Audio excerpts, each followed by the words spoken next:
ಎಲ್ಲ ವಿಪಕ್ಷ ಸದಸ್ಯರು ರಾಜೀನಾಮೆಯನ್ನ ಕೇಳಿದ್ರು. ಅವರೆಲ್ಲರಿಗೂ ಕೂಡ ತಿಮ್ಮಾಪುರ ಕೌಂಟರ್ ಕೊಟ್ಟಿದ್ದಾರೆ. ಅವ್ರು ಹೇಳಿದಂತೆ ರಾಜೀನಾಮೆ ಕೊಟ್ಟುಬಿಟ್ರೆ ಸರ್ಕಾರ ನಡೆಸೋಕ್ಕಾಗತ್ತೆ ಏನ್ರಿ?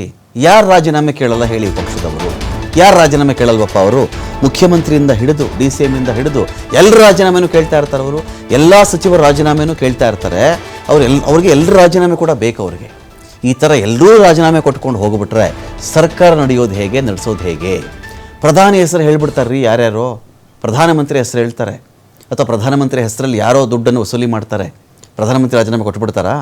ಮುಖ್ಯಮಂತ್ರಿ ಹೆಸರು ಹೇಳ್ತಾರೆ, ಯಾರೋ ಮುಖ್ಯಮಂತ್ರಿ ಹೆಸರು ಹೇಳ್ಕೊಂಡು ದುಡ್ಡು ಮಾಡ್ತಾರೆ. ಅವರು ದುಡ್ಡು ಮಾಡುವುದಕ್ಕೆ ಮುಖ್ಯಮಂತ್ರಿ ಎನ್ನುವ ದೊಡ್ಡ ಹುದ್ದೆಯ ಹೆಸರು ಬೇಕಾಗಿರುತ್ತೆ ಅವ್ರಿಗೆ ಹಣ ಮಾಡೋಕ್ಕೆ. ಹಾಗಂತ ಮುಖ್ಯಮಂತ್ರಿ ರಾಜೀನಾಮೆ ಕೊಟ್ಬಿಡ್ತಾರಾ ಅಂತ ಹೇಳಿ ವಿಧಾನಸೌಧದಲ್ಲಿ ಅಬಕಾರಿ ಸಚಿವ RB ತಿಮ್ಮಾಪುರ ಹೇಳಿಕೆ ಕೊಟ್ಟಿದ್ದಾರೆ. CM ಸಿದ್ದರಾಮಯ್ಯ ಅವರನ್ನ ಭೇಟಿ ಮಾಡಿದ ಬಳಿಕ ತಿಮ್ಮಾಪುರ ಅವರ ಸ್ಪಷ್ಟನೆ ಇದು. ರಾಜೀನಾಮೆ ಕೊಡಲ್ಲ ರೀ, ಯಾವ ಸಾಕ್ಷಿ ಇಲ್ಲ, ಪುರಾವೆ ಇಲ್ಲ. ಯಾವುದೋ ಅಧಿಕಾರಿ ಯಾರ ಹತ್ರನೋ ಎಲ್ಲೋ ಮಾತಾಡ್ಕೊಂಡು ಬಿಟ್ರೆ ನಾನು ಹೊಣೆ ಏನ್ರಿ ಇದಕ್ಕೆ? ನಾನು ಮಾತಾಡಿದ್ದೀನಾ? ನಾನು ದುಡ್ಡು ಕೇಳಿದ್ದೀನಾ? ನನ್ನ ಆಡಿಯೋ ಇದೆಯಾ ಅದರಲ್ಲಿ? ನನ್ನ ಹೆಸರಲ್ಲಿ ಯಾರೋ ದುಡ್ಡು ಮಾಡಿದ್ರೆ, ಯಾವುದೋ ಅಧಿಕಾರಿ ತಪ್ಪು ಮಾಡಿದ್ರೆ ಅವನು ಅನುಭವಿಸ್ತಾನೆ. ಅದನ್ನು ಅಧಿಕಾರಿ ಅನುಭವಿಸ್ತಾನೆ. ಸಸ್ಪೆಂಡ್ ಕೂಡ ಮಾಡಿ ಆಯಿತು. ಈಶ್ವರಪ್ಪ ಪ್ರಕರಣ ಇದೆಯಲ್ಲ, ಅದರ ಕಥೆ ಏನು? ಅವಾಗ ರಾಜೀನಾಮೆ ಕೊಡಲಿಲ್ವಾ? ಈಶ್ವರಪ್ಪ ಅವರ ಹೆಸರಲ್ಲಿ ರಾಜೀನಾಮೆ, ಯಾರೋ ಡೆತ್ ನೋಟ್ ಬರೆದಾಗ ರಾಜೀನಾಮೆ ಕೊಡಲಿಲ್ವಾ? ಅಂದರೆ ಈಶ್ವರಪ್ಪ ಹೆಸರನ್ನ ನೇರ ಉಲ್ಲೇಖ ಮಾಡಿ ಸತ್ತು ಹೋದ ಅವನು. ಆ ಪ್ರಕರಣದಲ್ಲಿ ಡೆತ್ ನೋಟ್ ಇತ್ತು. ಇದರಲ್ಲಿ ರಾಜೀನಾಮೆ ಕೊಡ್ತಕ್ಕಂಥ ಪ್ರಶ್ನೆ ಏನ್ರಿ ಇದೆ ಅಂತ ತಿಮ್ಮಾಪುರ ಕೇಳಿದ್ದಾರೆ. ಅವ್ರು ಹೇಳ್ದಂಗೆಲ್ಲ ರಾಜೀನಾಮೆ ಕೊಟ್ಟರೆ ಸರ್ಕಾರ ನಡ್ಸೋಕ್ಕಾಗತ್ತೇನ? ಅವರೆಲ್ಲರೂ ರಾಜೀನಾಮೆ ಕೇಳ್ತಾರೆ.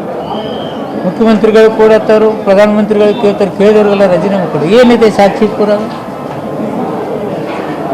ಇಂಥ ರಾಜಕೀಯ ಷಡ್ಯಂತ್ರ ರೂಪಿಸಿ ಸರ್ಕಾರದ್ದು ಹಾಗೂ ನನ್ನ ತೇಜೋವಧಿ ಮಾಡೋಕ್ಕೆ ನಾನು ಅವಕಾಶ ಕೊಡೋದಿಲ್ಲ. ಇದು ಭಾರಿ ತಪ್ಪು ಮಾಡ್ತಾ ಇದ್ದಾರೆ. ಎಲ್ಲೋ ಇವ್ರದ್ದು ಒತ್ತಡ ಇದ್ದಂಗೆ ಕಾಣುತ್ತೆ. ಆ ಒತ್ತಡದಿಂದ ಈ ರೀತಿ ಮಾಡ್ತಾ ಇದ್ದಾರೆ ಕಾಣುತ್ತೆ. ಅಂಥದ್ದೇನು ನಡೆದಿಲ್ಲ. ರಾಜೀನಾಮೆ ಕೊಡೋ ಪ್ರಮೇಯ ಇಲ್ಲ. ಅಂಥ ತಪ್ಪನ್ನು ಮಾಡಿಲ್ಲ. ಯಾವುದೇ ಸಾಕ್ಷಿ ಪುರಾವೆಗಳಿಲ್ಲ. ಯಾರು ಇಲ್ಲ, ಅಸೆಂಬ್ಲಿ ಕೂತ್ಕೊಂಡಿದ್ದಾರಲ್ಲ, ಏನು ತಪ್ಪು ಮಾಡಿದ್ದು ಅಂತ ಕೇಳಬೇಕು.